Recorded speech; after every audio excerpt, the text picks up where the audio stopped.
Assalamualaikum warahmatullahi wabarakatuh. Perkenalkan, saya Saseo Disti, mahasiswa dari Universitas Muhammadiyah Tasikmalaya dengan NIM C2314201042.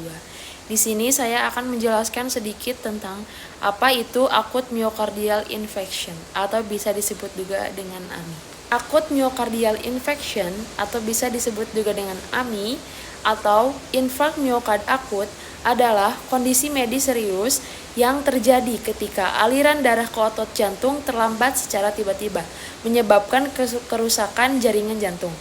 AMI ini bisa disebut juga dengan serangan jantung. Penyebab utama AMI adalah penyumbatan arteri koroner yang biasanya disebabkan oleh yang pertama ada arteroklerosis atau penumpukan plak lemak di dinding arteri yang dapat menggerakkan dan menyempitkan pembuluh darah. Selanjutnya yang kedua ada kejadian trombus atau pecahnya plak arteroklerotik dapat menyebabkan pembekuan darah yang menghalangi aliran darah. Yang ketiga ada spasme arteri koroner atau kontraksi mendadak pada arteri koroner yang dapat mengurangi aliran darah ke jantung. Selanjutnya ada faktor resiko. Faktor resiko AMI meliputi yang pertama ada usia. Resiko meningkat seiring bertambahnya usia dapat menyebabkan terjadinya AMI. Yang kedua ada jenis kelamin. Pria lebih beresiko dibandingkan wanita meskipun resiko wanita meningkat setelah menopause. Selanjutnya ada riwayat keluarga. Riwayat penyakit jantung dalam keluarga dapat meningkatkan resiko. Selanjutnya ada kebiasaan merokok. Merokok memiliki dampak negatif yang signifikan terhadap kesehatan jantung. Yang selanjutnya ada penyakit peserta. Diabetes, hipertensi, dan kolesterol tinggi juga dapat berkontribusi pada resiko AMI. Selanjutnya ada gaya hidup tidak sehat.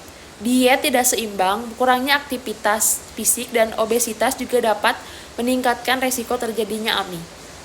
Selanjutnya ada gejala. Gejala AMI ini dapat bervariasi, tetapi yang umumnya meliputi yang pertama ada nyeri dada. Rasa nyeri atau tekanan di dada yang bisa menyebabkan kalengan, punggung, leher, atau rahang. Yang kedua ada sesak napas. Kesulitan bernafas baik saat beraktivitas maupun saat istirahat. Yang ketiga ada keringat dingin. Berkeringat berlebihan tanpa sebab yang jelas. Yang keempat ada mual dan muntah. Rasa mual dapat disertai dengan muntah. Yang kelima ada kelelahan. Rasa lelah tidak biasa terutama pada wanita. Selanjutnya penanganan AMI. Penanganan AMI ini sebenarnya memerlukan perhatian medis segera dan dapat mencakup yang pertama ada obat-obatan.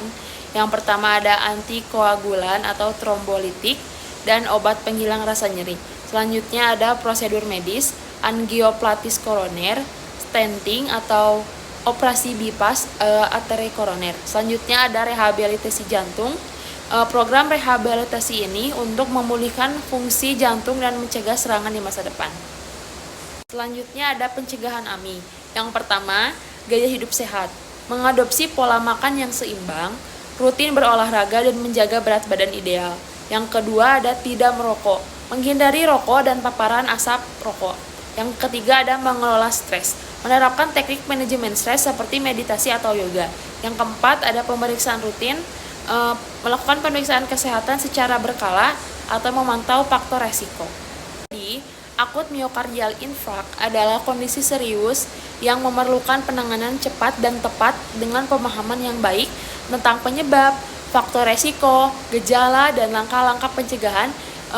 Kita juga bisa mengurangi faktor terkena AMI dan meningkatkan kesehatan jantung secara keseluruhan.